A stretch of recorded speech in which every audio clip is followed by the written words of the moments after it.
Assalamualaikum warahmatullahi wabarakatuh. Hamdan syukran lillah wassalatu wassalamu ala rasulillah. Amma ba'du. Anak-anak siswa-siswi kelas 4,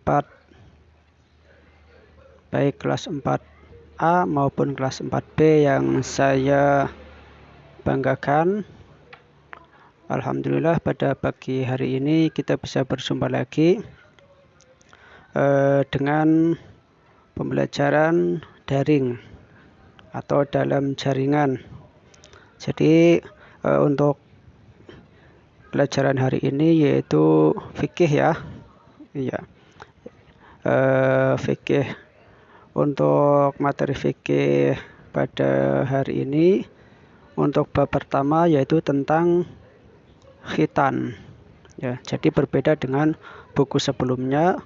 Kalau sebelumnya itu tentang zakat fitrah, karena ini memang buku terbaru, jadi berbeda. Yang kita yang akan pelajari yaitu tentang khitan, karena biasanya memang untuk usia kelas 4, kelas 3, kelas 5 itu sudah mulai berkhitan. Jadi perlu kita bahas sejak dini, perlu kita bekali tentang materi-materi tentang berkhitan. Jadi untuk zakat fitrah itu materinya dipindah ke kelas 5. Jadi nanti kita bahas, nanti kalian simak video baik-baik, dipahami yang belum berkhitan supaya ada motivasi, ada pembelajaran bagaimana manfaat khitan, hikmah-hikmah berkhitan dan kewajiban berkhitan. Jadi nanti biar ada semangat, tidak takut untuk dikhitan, karena khitan itu pada dasarnya hukumnya wajib bagi laki-laki. Jadi mohon disimak baik-baik, dipelajari. Juga buku yang saya share kemarin coba dilihat. Nanti kita akan belajar bersama tentang berkhitan.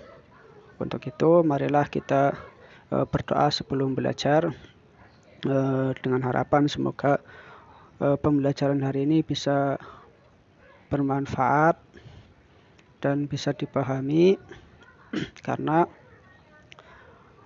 Allah lah yang memberikan pemahaman kepada kita.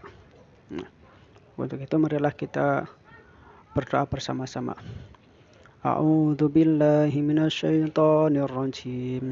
Bismillahirrahmanirrahim.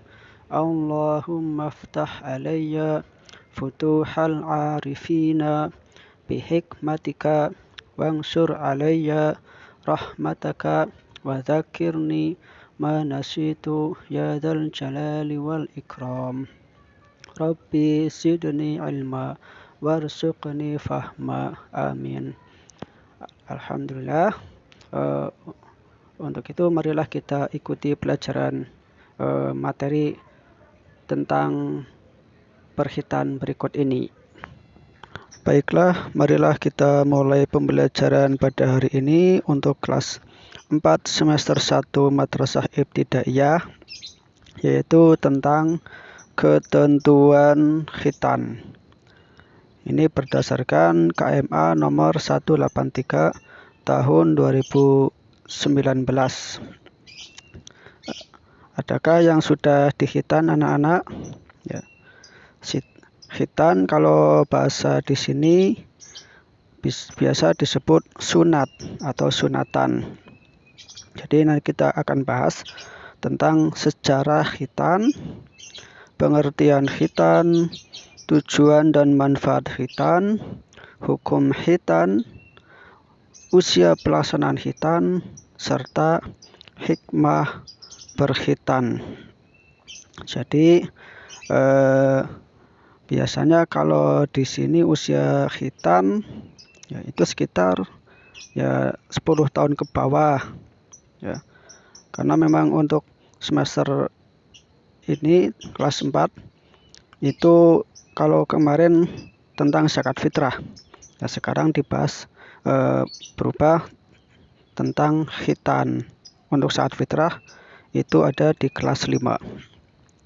Adapun sejarah persyariatan khitan, yaitu khitan disyariatkan pada masa Nabi Ibrahim alaihissalam. Nabi Ibrahim itu dikhitan atau berkhitan pada usia 80 tahun. Pakai apa dikhitannya?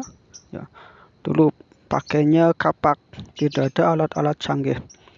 Adapun dasar hukum khitan itu ada pada surat An-Nisa ayat 125. Bismillahirrahmanirrahim. Wa man ahsanu dinan mimman aslama wajhahu lillahi wa huwa muhsin wattaba'a millata Ibrahim hanifa wattakhadallahu Ibrahim khalila. Dan siapakah yang lebih baik agamanya daripada orang yang ikhlas menyerahkan dirinya kepada Allah, sedang dia pun mengerjakan kebaikan, dan ia mengikuti agama Ibrahim yang lurus, dan Allah mengambil Ibrahim menjadi kesayangannya. Pengertian khitan ya. Dalam fikih biasanya ada dua pengertian. Pertama, pengertian secara bahasa. Kedua, pengertian secara istilah. Adapun secara bahasa berasal dari bahasa Arab, dari kata khotana yakhtunu khotnan, yang berarti memotong. Adapun secara istilah yaitu memotong kulit atau kuluf yang menutupi ujung kemaluan laki-laki dengan tujuan agar bersih dari kotoran dan suci dari najis. Dalam berkhitan disunahkan memotong kuluf hingga tidak tersisa kulit, agar tidak ada lagi kotoran yang terkumpul di dalamnya, sehingga mudah dibersihkan. Tujuan dan manfaat khitan. Ya, apa sih tujuan berkhitan itu? Ya, Allah memerintahkan pasti ada tujuannya. Ya. Pertama, tujuan utama khitan adalah sebagai bukti ketundukan kita kepada Allah Subhanahu wa Ta'ala. Ya, bukti ketaatan kita terhadap perintah Allah Subhanahu wa Ta'ala dan mengikuti ajaran Rasulullah serta melestarikan ajaran Nabi Ibrahim. Jadi ketika ada perintah, segeralah dilaksanakan. Nah, ini menunjukkan kualitas keimanan kita, keislaman kita. Makanya yang belum berkhitan ya disimak dulu ya, supaya nanti kita ada semangat untuk berkhitan. Ya. Tujuan yang kedua yaitu dalam setiap perintah Allah pasti juga ada banyak manfaat untuk manusia. Tidak mungkin Allah memerintahkan yang buruk, yang tidak ada manfaatnya. Pasti ada manfaatnya bagi makhluknya. Ya, manfaat khitan itu apa? Ya, manfaatnya yaitu membantu menjaga kebersihan tubuh, agar tubuhnya lebih bersih, lebih sehat. Nah, jadi untuk ibadah itu lebih sah ya. Ya, jadi sah, bisa jadi ini juga menjadi syarat. Nah, salah satu syarat untuk beribadah kepada Allah. Nah, itu manfaat khitan. Makanya jangan ditunda-tunda kalau pengen khitan ya, segeralah berkhitan ya, mumpung masih kecil, belum balik ya. Manfaat kedua, terhindar dari infeksi, peradangan dan penyakit kelamin ya. Penyakit kelamin itu Ya, bisa berasal dari kulup yang tidak dibuang itu. Makanya harus dibuang supaya terhindar dari penyakit. Ya. Hukum khitan, ya. Hukum khitan bagi laki-laki yaitu wajib, ya.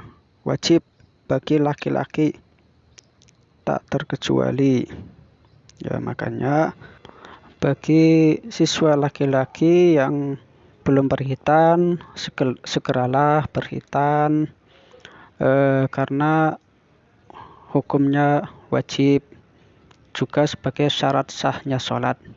Bagi perempuan, hukum khitan yaitu masih diperselisihkan oleh para ulama. Ada yang berpendapat sunnah, ada juga yang berpendapat sebagai kemuliaan bagi perempuan. Adapun usia pelaksanaan khitan, berapa sih yang pas? Ya. Ada waktu mustahab atau waktu yang disunahkan untuk berkhitan, yaitu ketika anak-anak usia sebelum balik. Ya. Sebelum balik itu disunahkan untuk berkhitan. Berapa usia sebelum balik? Ya sekitar antara 7, 8, 9, 10. Kalau belum mimpi basah atau mengeluarkan sperma, itu sunnah untuk berkhitan. Tetapi kalau ada yang sudah mimpi basah atau keluar sperma, maka wajib segera dikhitan, karena berarti sudah menandakan sudah usia balik. Ya, itu termasuk itu waktu wajib, itu yaitu saat usia balik. Ketika usia balik, maka semua hukum itu akan menanggung, ditanggung oleh orang yang sudah balik, termasuk kewajiban sholat, puasa, haji, ya, karena ketika meninggalkan kewajiban tersebut, dia akan terkena dosa.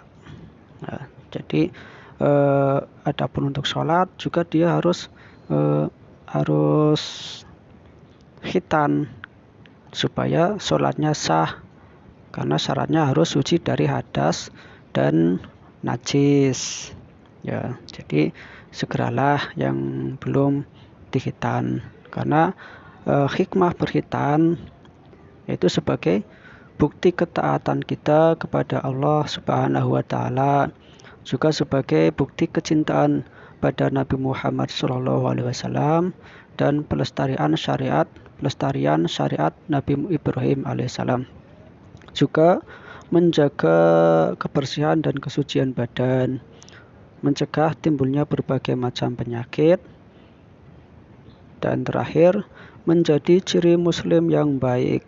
Orang muslim yang baik itu dikhitan. Sekarang orang Kristen aja sudah mulai dikhitan karena mereka tahu kesehatannya, manfaatnya.